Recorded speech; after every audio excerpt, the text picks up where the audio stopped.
By his incarnation, the Son of God worked with human hands, he thought with a human mind, acted by human choice, and loved with a human heart. So asserts the Second Vatican Council's Pastoral Constitution on the Church in the Modern World, Gaudium et Spes, number 22. This is text 1 on the outline. The title of this paper invites us to consider whether Jesus is acting by human choice and loving with a human heart, including his loving a woman with his human heart, and choosing to marry and have a family with her. Spoiler alert, the quick answer, or at least the sober theological answer, is no, he did not. Of course, we could end the talk right there, which would permit me to head straight out into the city and to see some of the sights of this great city. But notice I say the sober theological answer, for the fanciful answer to the question of whether Jesus was married with children, popularized by Dan Brown's The Da Vinci Code, and before that by Nikos Kazantzakis' novel, The Last Temptation of Christ, which was made into a critically acclaimed film by Martin Scorsese in 1988, imagines that Jesus did indeed marry or want to marry Mary Magdalene and have a family with her. Even more fanciful is the 2019 Netflix film, The First Temptation of Christ, which, giving voice to what Pope Benedict termed today's new philosophy of sexuality, depicts Jesus as an LGBTQ identifying Jew, specifically a G, or perhaps a Q, or maybe even a B, as one scene shows him bringing his boyfriend home to Nazareth.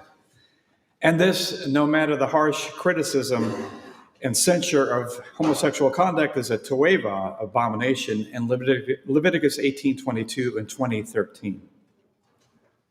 So though the serious-minded answer to the query of whether Jesus was married with children yields a simple negative response, the topic nonetheless merits attention.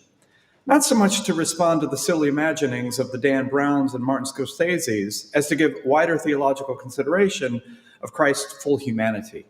More specifically, of how Christ's male sexuality was integral to his humanity, integral from both an ontological and a moral point of view. This paper thus proceeds in two principal steps. First, the ontological angle, in which I examine in rather cursory fashion the significance of the fact that Jesus was a man, a male individual, with all the male-specific structuring that this entails. Then, in a second move, and following upon the first, as in accordance with the axiom agere sequitur esse, action follows being, we consider Christ's maleness from the moral angle, from the angle of moral virtue. No conference named in honor of Father Pincair's, my professor of moral theology in Freiburg 37 years ago, would be complete without touching upon virtue. In this section, we argue that as the exemplum virtutis, the supreme model of virtue, Jesus imbibed all the virtues in a male-structured and male-conditioned manner. This includes the virtue of chastity, or more specifically in his case, the virtue of virginity. The gospel evidence, as we shall see, shows a Jesus who enjoyed a balanced and integrated effective life. He enjoyed healthy, virtuous relationships with his female and male disciples, and he insisted that his disciples exercise the same strict sexual self-mastery that he practiced. The Gospels show a Christ who, as the great English poet Geoffrey Chaucer, Pace Dan Brown, puts it in the prologue to the Wife of Bath's tale in the Canterbury Tales, lived ever in perfect chastity. That is on the outline. The gospel evidence further indicates that Jesus, though embracing the virtue of virginity, held an extremely high estimation of marriage. Though he did not struggle with lust, he could, however, have experienced sexual temptation, given his recognition of the good of sex and the good of marriage. This paper will thus close with consideration of this last fact of the possibility of sexual temptation in Christ's life. So, on to the second point of the outline, Christ's full human consubstantiality and his male sex, beginning with the doctrine of his full manhood. Christ was fully human. He was human, in fact, in the measure that he was a man, since to be human, one must be either male or female, and he was, of course, male. On this, St. Thomas does not mince words. In his commentary on the sentences, Aquinas argues that integral to Christ's human nature is his male sex. The passage concerns a query on whether Christ had to assume any particular sex at all, to which he responds, this is text 3, Christ had to be like his brethren in all things natural, as Hebrews 2:17 says. Yet, sex is natural to man. Therefore, he had to assume a sex. Further, Christ came to restore or redeem human nature by his very assumption. And for this reason, it was necessary that he assume everything following upon human nature, namely, all the properties and parts of human nature, among which is sex. And therefore, it was proper for him to assume a particular sex. He assumed a sex, not in order to use it, but for the perfection of nature. We can easily hear patristic and conciliar resonances echoing in this passage. There is, for instance, the obvious allusion to the soteriological principle, so seminal in patristic thought, in the line, Christ came to restore or redeem human nature by his very assumption. Recall the soteriological principle, what was not assumed was not healed or saved. Or as Origen puts it, this is text 4, man would not have been saved entirely if Christ had not clothed himself in man entirely. In the conciliar backdrop to this passage stands the profession of Christ's full human consubstantiality by the Council of Chalcedon in 451. To counter the heresy of monophysitism, Chalcedon appropriated the celebrated term of Nicaea, homoousios, consubstantial, and applied it to Christ's humanity. Of course, we saw that already with Cyril in the previous talk. Text 5, Christ is consubstantial with the Father as regards his divinity, and consubstantial homoousios with us as regards his humanity. Christ thus shares in our human nature fully, not partially. Chalcedon further affirmed that Christ's human nature underwent no change, atretos, by its being joined to the divine nature. Christ's human nature was not in any way compromised or diluted. Its integrity and distinct identity were preserved. Genuine human consubstantiality, then, on Aquinas' account, but as buttressed by Hebrews 2:17, Chalcedon, and the soteriological principle, must mean the word's assumption of a sexed nature. To be human is to have a sexuality, to be a biologically structured man or woman, or as Aquinas puts it, to have all the properties and parts of human nature, among which is sex. Period. Full stop. So on to the metaphysical biology and the sexual difference side of the issue. As this leads us to the robust metaphysical thrust that suffuses this passage from the commentary and the sentences. Sex is natural to man, Thomas writes. Later in the Summa, he will link sex to the animal-like and thus biological structure of human nature, writing, text 6, sex is natural to man by reason of his animal life, as our bodily organs clearly attest. In the De Ante et Essentia, Thomas offers a deeper metaphysical account of the same. There he assigns human sexuality to the category of an essential property or compositional attribute that follows immediately upon our animal bodiliness, just as risibility is an essential property that follows upon our rationality, text 7. The diversity of male and female among animals derives from matter, is how he puts it. As risibility is to the soul, so is binary sexual difference to the body. Not a pure accident like hair color, sex is a proper or essential accident. So, when Thomas holds that Christ's sex nature owes to his having assumed, quote, all the properties and parts of human nature, the property of human nature would be that of a compositional attribute of animal bodiliness, while the part concerns the animal side of human nature. Later in the Summa, when addressing Christ's possession of a will of sensuality, that is, a sensitive appetite, he makes Christ's assumption of the animal part of human nature explicit, text 8 on the outline. Nothing implanted in our nature by God was lacking in the human nature assumed by the Word of God. Hence, the Son of God must have assumed together with his human nature whatever belongs to animal nature. In brief, Christ had an animal-like body, and thus, by extension, a sex, specifically the male sex. Though feminist theologians might rue this point, as they, or at least some of them, assert that Jesus' maleness has, quote, no theological significance, and that only a, quote, naive physicalism stresses the maleness of Jesus, statements, mind you, that came before the age of toxic masculinity. To shy away from affirming this aspect of Jesus' humanity is to fall prey to a semi-docetic emasculation of Christ's manhood. Jesus is no generality. He is not humanity, as is no human being. We humans possess bodies of differentiated biological design, and our bodies, along with our souls, are a constitutive part of our human identity, including Jesus's. And it is an historical fact, he was a man, a male individual. This means that it is impossible to dissociate Jesus' sexual differentiation, his maleness, from the embodied animal-like and thus biological structure of his human nature. And we can talk about the way we can affirm that he had a male soul in the Q&A if you wish. Possessing a male-structured body, Christ was a man in the full biological sense of the term. He owned, so that I'll stake my claim here in reference to what Father Simon noted earlier. He owned the XY genetic karyotype and all that this gives rise to, including male genitals, the bone and muscle structure proper to men, and a male-structured brain designed to send male-specific neurotransmitters and to release male-specific biochemicals and hormones that largely determine male-specific behavior. So on to neurobiology and the male sex drive. A fomus luxuriae in men.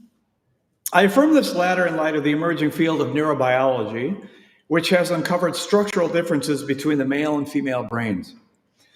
For our purposes, I will note that among these differences, the male brain owns more extensive testosterone circuits, the hormone that mediates male aggression and the male sex drive, whereas the female brain engages more of the cerebral cortex and has more extensive oxytocin circuits, the so-called bonding hormone, hardwiring women neurobiologically in a particular way for relationships. As a result, women experience optimal sexual pleasure within the context of a committed relationship, more so than for men whose sexual drive is oriented more to physical attraction. Scientists use the term objectification, and pleasure, as well as to the visual aspects of sex.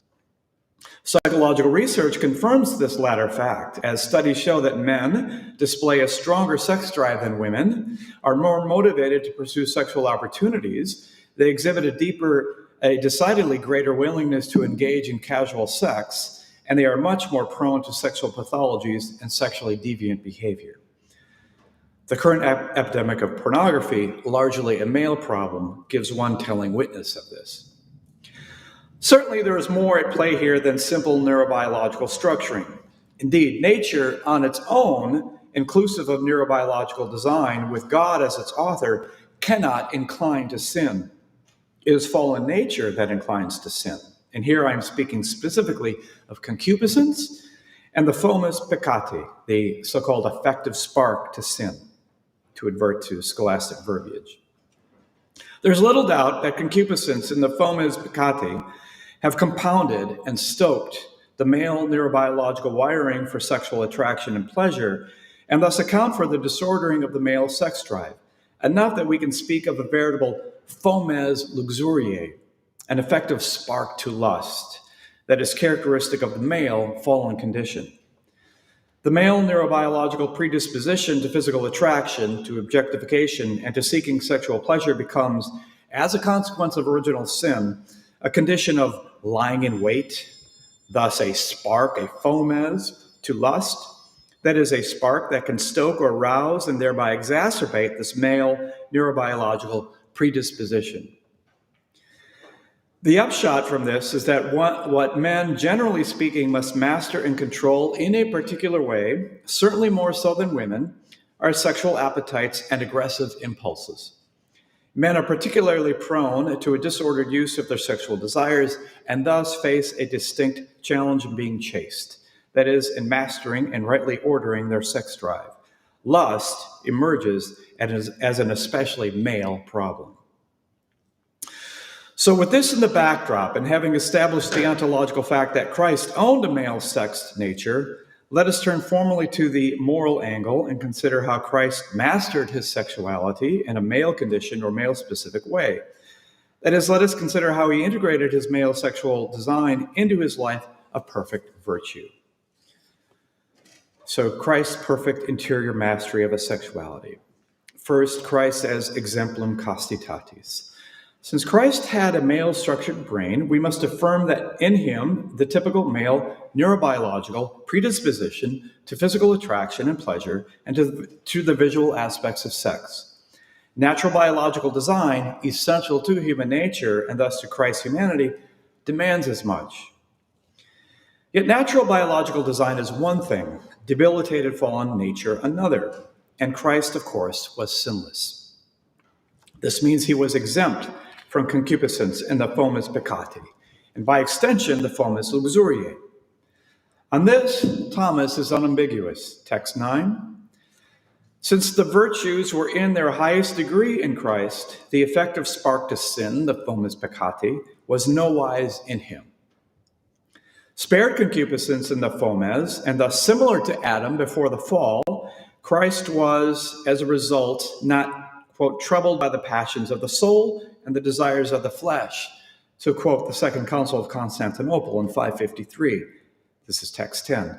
Nor did he, quote, become better by his progress in good works. We can attribute no form of lust to Christ, even if he possessed the natural male neurobiological structuring. With the governance of his reason not compromised in any way, he enjoyed perfect interior rectitude and self-mastery. Accordingly, Thomas designates Christ the exemplum virtutis, the supreme model of virtue. As exemplum virtutis, he was by that fact also exemplum castitatis, supreme model of the virtue of chastity, or even more specifically, highest model of the virtue of virginity, exemplum virginitatis, the virtue whereby reason's interior mastery of sexuality involves the perpetual renunciation of all elicited sexual desire and sexual pleasure. Strictly speaking, the virtue of chastity applies only to the married, since it is only the married who can enjoy elicited sexual desire and sexual pleasure in moderation.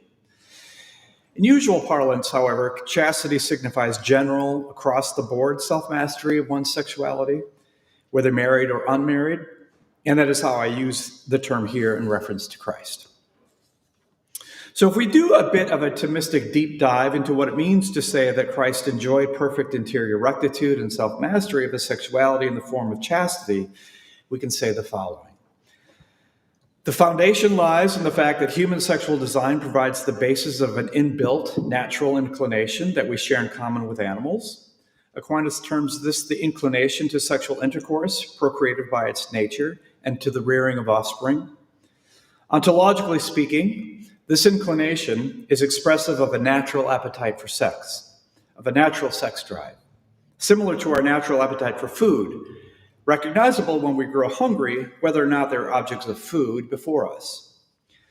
This natural ontological inclination, in turn, provides the source for two ensuing psychological or elicited appetites. The first is the appetitus sensitivus, the sensitive appetite, the movements of which, whereby we seek to reach out and acquire particular bodily goods, such as sexual pleasure, Aquinas names the passiones animae, the passions or the emotions.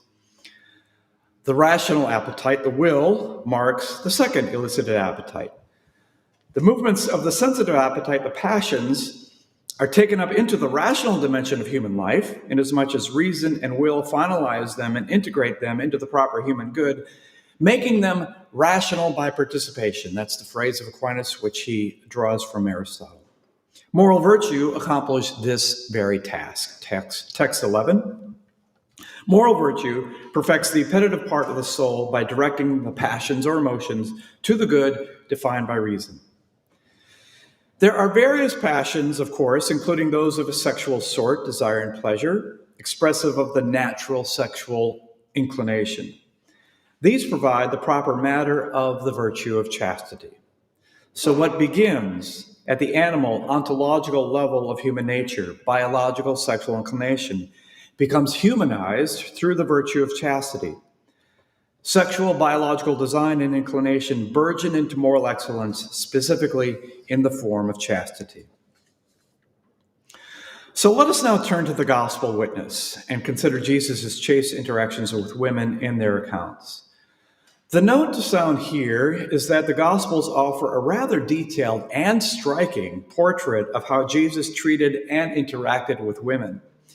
This portrait, which Benedict XVI insists undoubtedly, quote, preserves an essential feature of the original figure of Jesus, end quote, suffices to cast in relief Jesus as the exemplum chastitatis. It casts in relief Jesus as the model of a manly, integrated sexuality and a master of impulse control who enjoyed healthy, effective relationships with women. First, allow me to note that though Jesus opted for a life of celibacy for the sake of the kingdom of heaven, Matthew 19:12, he so renounced all elicited sexual desire and sexual pleasure as material to the virtue of virginitas. He opted for this not as if out of default, because holding either women or the institution of marriage in low esteem, or because, say, he was not attracted to women. The record, as we shall now see, is unambiguous. He holds both women and marriage in the highest esteem. As for the latter, marriage, his well-known teaching, see Mark 10:4-12 and parallels, holds up marriage as not only a natural union, but a sacred and holy one that God has both authored and blessed, what God has joined together. In opting for celibacy, he thus sacrificed to the Father a great good in order to be of complete self-emptying service to the people he came to serve. Indeed, celibacy loses its meaning, Pope Benedict also observed, if it is chosen by those who, quote, don't wish to get married anyway, such as for those who disdain it. Flouting the laws of Nagaya. Turning then to women, it is a remarkable feature of the gospel accounts that Jesus treated and interacted with women in a manner that conspicuously pushed social boundaries and legal restrictions to the point of risking offense or scandal. John Paul II summarizes the matter well in Mulieris Dignitatem, text 12. In all of Jesus' teaching, as well as in his behavior, one can find nothing which reflects the discrimination against women prevalent in his day. On the contrary, his words and works always express the respect and honor due to women.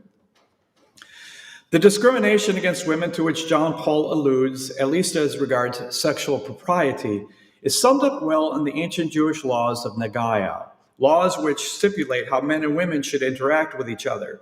They're based somewhat loosely on Leviticus 18:6 and 19, and which turn largely on the Jewish regard for women as a sexual temptation. In accordance with the Nagaya, the Talmud, for instance, recommends that men have as little contact as possible with women to whom they are not married, even forbidding that they be alone in a room together. The Talmud also stipulates that women, especially married women, should stay indoors as a general rule, that they cover themselves as much as possible, in particular their heads, and that they avoid speaking with men they encounter. Additionally, women were confined to their own court outside the temple in Jerusalem and were required to remain behind a rear barrier, a mechitza, in synagogue, principally to protect men from sexual distraction during prayer. In many ways, Jesus flouts the laws of Nagaya. Consider for a simple example his interaction with the Samaritan woman at Jacob's well in John 4:7-26. What chiefly concerns us is his acceptance of female disciples. This was forbidden rabbinical practice. In particular, that some of them were allowed to travel with him and his apostles. See Luke 8:1-3. At first sight, this may strike us as puzzling, since the safeguarding of sexual propriety accomplished through the imposition of strict boundaries between the sexes marked the chief aim of the Nagaya. This might lead us to wonder whether Jesus was signaling a loosening of sexual propriety by allowing women to travel with him and his intimate community of male disciples, as if he were an advocate of something like free love. We know, however, that this cannot be the case, since Jesus elevated and intensified the rigors of the Torah as they concern sexual morality, and this in rather pronounced terms. His use of the arresting phrase, adultery of the heart, as well as his insistence upon the indissolubility of marriage, serve as two chief examples. Jesus stood firm on proper moral boundaries between the sexes, something the laws of Nagai did as well. So what might answer this seeming conundrum? The answer is found in the new and more perfect standard of sexual propriety that he introduces.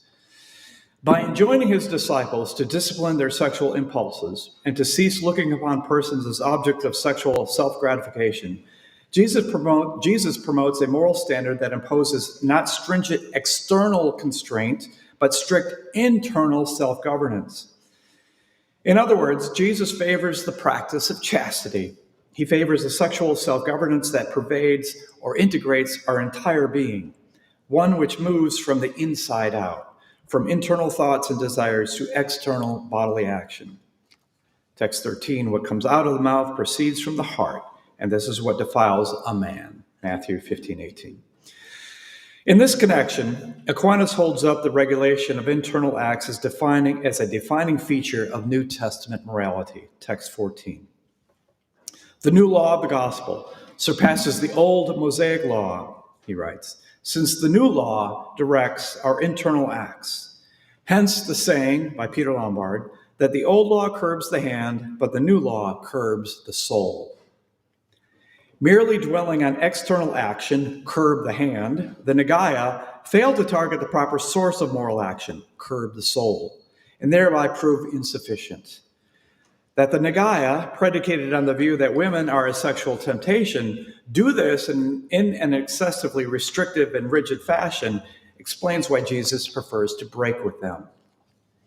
It bears insisting that by regarding women as a sexual temptation, ancient Judaism both helped exculpate men as regards their own struggles with lust and encouraged men to objectify women and to look upon them with negative suspicion, a kind of ancient Jewish Me Too. Hence the greater strictures that the Nagaya placed on women. Jesus will have none of this. By insisting upon sexual self-control, which shifts moral responsibility from without, from an external object or person, to within, he accomplishes two things, both of which render the burdensome strictures of the Nagaya defunct. First, in a culture such as that of first century Judaism, he demands respect for women, since he enjoins men to cease objectifying women and to cease looking upon them with negative suspicion. Jesus removes the sexual stigma from women and thereby promotes their dignity as persons and elevates them to a status of equality with men. Second, Jesus demands that men and women take moral ownership of their actions, denying both sexes, but especially men, the excuse to blame their struggles with lust on someone else. Text 15. Anyone who looks at a woman lustfully has already committed adultery with her in his heart. That the Greek mentions committing adultery with a woman, ginaika, indicates that this injunction is indeed targeted especially at men, owning, as they do, a more aggressive and physically oriented sex drive. Jesus demands this, of course, because as the exemplum virtutis, he imbibed all this in his own person. Jesus models the way of self-control of one's sexual appetites, that is, the way of integrated chastity. Jesus looked upon women with eyes of purity and enjoyed healthy, effective relationships with them. Of this, the gospel accounts supply ample evidence. He demands it also because he is a source of the Christo-conforming grace that he gives to live it. Incidentally, we might consider how Jesus' male traveling companions, the 12 apostles, the first priests of the new covenant, called the Council of Trent, found Jesus' attitude toward women, inclusive of his open disregard for the Nagaya. Evidently, they acceded and adapted to it. If at first they understandably reacted with surprise and dismay, see John 4:27, they appear to have quickly got with the program. Given that the testimony of the apostles marks the primary source of the gospel witness, it speaks volumes, I think, that all four gospels offer detailed accounts of Jesus' conduct toward women and do not attempt to cover over such a controversial feature of his ministry. Among other things, this indicates that on the issue of sexual propriety, the apostles in time came to grasp the new standard of purity set by Jesus, and that this standard was meant to be part and parcel of what Benedict XVI terms the mysterious new way of Christian discipleship. So let me end by suggesting that excluding lust in all its forms from Jesus' life does not preclude the experience of sexual temptation, especially since as a man, he possessed a male-structured sex drive. Luke 4:13 mentions that Jesus endured, quote, every temptation, while Hebrews 4:15 affirms that Jesus was tempted as we are in all things. These are texts 16 and 17. It is plausible to argue that in principle, this may have included sexual temptation, and that this would have been of two possible types. The first concerns his sensitive appetite, with a bodily sexual good as its object, and the second his rational appetite, his will, with the rational good of marriage as its object. As for the first, tempted by the bodily good of sex, since this concerns the sensitive appetite, such a temptation would have been analogous to his being tempted in the desert by the bodily good of bread, as per Luke 4:3. Food, bread, of course, marks a necessary good, necessary for the preservation of life. But it is not the highest good. And since Jesus was fasting at the time of the temptations in the desert, he would have sinned had he commanded the stone to turn into bread. That is, the sin would not have been on account of his wanting to eat the stone turned into bread per se, since otherwise he often desired to eat and did eat, but of the circumstance of his so wanting. He was fasting. Like food, sex also marks a necessary bodily good, necessary for the preservation of the species. But since Jesus was vowed to perpetual virginity for the sake of the kingdom of heaven, again Matthew 19:12, whereby he renounced this good completely, not all must propagate in order to ensure the continuation of the species, he would have sinned had he desired some object of sex, that is, a woman. Thus, just as he refused to desire the stone turned into bread, so he would have refused throughout his entire life the desire for any bodily object of sex, which would have concerned the female sex, since he would not have experienced homoerotic inclinations. The parallels extend further. As with the temptations in the desert, a sexual temptation of this sort would have come from without, not from within, even if internally he was both hungry, as per Luke 4:2, and possessed a sex drive. This means that the temptation would not have arisen from an interior disordered movement of affectivity with concupiscence and the male fomes luxuriae as its root cause. Text 18. Although Christ suffered no internal assault on the part of the fomes peccati, writes Aquinas, he sustained an external assault on the part of the world and the devil, and won the crown of victory by overcoming them. At the crux of the issue is whether Christ desired a bodily object of sex, that is, a woman in the sense of physical attraction. Morally speaking, it is one thing to have a natural appetitive drawing toward a bodily good as desirable, or toward an appetibile, as Thomas terms it, an appetible object, in itself not sinful, quite another actually to desire that good, desiring that good. Sinful if the good, the appetibile, is illicit. As regards an object of sex, then, the sinless and perpetually virgin Christ could experience the former. He could experience a given woman as desirable, that is, as physically attractive, particularly since he possessed a male-structured brain wired for sexual physical attraction. But Jesus would never have desired a woman in the fully elicited sense, nor taken interior delight, delectatio, in the same, which Thomas maintains is when the sin begins in temptation and then reaches perfection with the consent. That's text 19. To say Jesus was tempted by a woman he found physically attractive is to say nothing other than that given his possession of a sensitive appetite and a male-structured brain, he felt a connatural, inbuilt drawing toward or affinity for certain women that were physically attractive to him. Like his natural appetite for food, Jesus owned a natural appetite for sex, a natural sex drive. If this appetite drew him to food and to drink, and to sex merely indeterminately or in a general sense.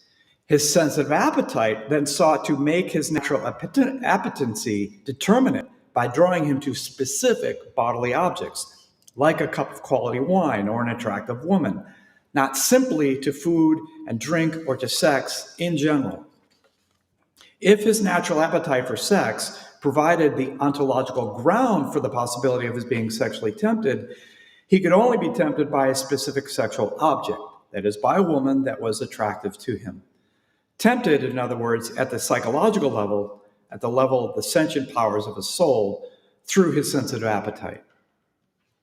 Indeed, if Jesus experienced no bona fide drawing toward the appetibile in question, whether that be an object of food or of sex, his temptations would be reduced to pure play acting. For Jesus, temptation to sin implies the external suggestion, sometimes from the devil, sometimes from the world, or perhaps both, that plays on his internal appetitive drawing toward a certain good, yet a good deemed illicit for circumstantial reasons. Fasting in the case of stone turned into bread, perpetual virginity or celibacy in the case of a woman that was physically attractive to him.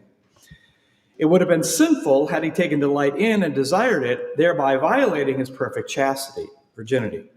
It is one thing to affirm that Jesus underwent the inbuilt drawing toward a woman he found physically attractive by virtue of his sensitive appetite and the particular wiring of his male-structured brain, quite another to assert that he reached out by way of elicited desire toward the same. Tempted by the rational good of marriage. So as for marriage, this good marks an object of the rational appetite, the will, since human beings find themselves drawn appetitively both to sex as a bodily good and to the partnership between man and woman that encompasses the whole of life, a partnership that Aquinas says holds the rank of maxima amicitia, highest friendship. We should bear in mind that both appetites, sensitive and rational, exist in an integrated whole, the human individual, and function together in synergetic fashion. The human being finds that he is endowed with a natural sex drive, a natural appetite for sex, tier 1, with both sentient and rational dimensions, tiers 2 and 3, respectively. Jesus would prove no exception. He could thus be tempted on both sentient and rational levels synergistically. That his rational appetite could have been drawn to, tempted by, because vowed to perpetual virginity, the lifelong partnership of marriage, is not difficult to imagine, given his view of marriage as a great and noble good. It is plausible that he experienced an inbuilt connatural drawing of his will toward marriage as rationally desirable. But he would not have willfully desired marriage in his elicited sense, nor taken an interior willful delight, delectatio, in marriage. Though noble good, marriage remained off limits for Christ, given his perpetual virginity. Notably, the Gospels do present an episode in which we see Jesus tempted in another area of his life at both the sentient and rational levels. In the Garden of Gethsemane, Jesus faces impending physical and spiritual torment, horrendous in the extreme. Undergoing an aversion to this in both his sensitive appetite, text 20, he began to be greatly distressed and troubled, and he said to them, "My soul is very sorrowful," Mark 14:33-34, and in his rational appetite, text 21, "Father, all things are possible to thee, remove this cup from me," Mark 14:36. He experienced the temptation not to follow through. Of import as regards Jesus' rational appetite, the original Koine Greek of Luke's Gospel embeds a distinction in willing, though it does not translate in English, in its treatment of Jesus' prayer in Gethsemane. This is text 22. "Father, if you will it, boule, remove this cup from me. Nevertheless, not my will, thelema, but yours be done." Here Luke suggests that Jesus underwent both a spontaneous and naturally instinctive type of willing, thelesis, and a more reflective or deliberated type of willing, boulesis. Learning of this distinction from John Damascene, Aquinas writes the following, text 23. In Christ, there was both a voluntas ut natura, which equates with thelesis, and a voluntas ut ratio, which corresponds to boulesis. In short, voluntas ut natura, thalasis, signifies an instinctive type of willing, or desire, a pure and simple willing of the good before any kind of qualification, as one recoiling instinctively at the thought of chemotherapy when diagnosed with cancer, given the ill side effects of the treatment. Voluntas ut natura means the will's undergoing a natural tendency toward its proper object, its proper good as rationally desirable, in a way similar to the sensitive appetite's connatural drawing toward a bodily good as desirable. Voluntas ut ratio, boulesis, on the other hand, concerns the elicited type of willing that reaches out toward the object in question as following upon the deliberation of reason relative to the good in question, as one willing to undergo chemotherapy, no matter the initial ut natura aversion, for the sake of returning to good health. If then Jesus was tempted in his rational part by the good of marriage, tempted because he freely renounced this good for the sake of his mission, tempted by the general prospect of a lifelong partnership with a woman, he could have experienced an inbuilt connatural drawing of his will toward marriage as rationally desirable in an ut natura type manner. He would not have experienced an ut ratio type of willful desire. He would not have willfully desired marriage in the elicited sense, nor taken an interior willful delight, delectatio, in marriage. Granted, one can speak of how Christ's rational appetite, appetitive drawing to marriage was realized at a higher spiritual level through his nuptial union with the church. But that does not mean that he did not find a partnership of life with a woman, marriage as a carnal union, attractive, perhaps deeply attractive. Nothing more than an attraction it remained, however, and an elicited willful desire for it was absent from Christ's life. Though noble good, marriage remained off limits for Christ. So let me bring this paper to a brief and succinct conclusion. Was Jesus married with children? No. He was perfectly chaste in his choice to live celibately. Thank you.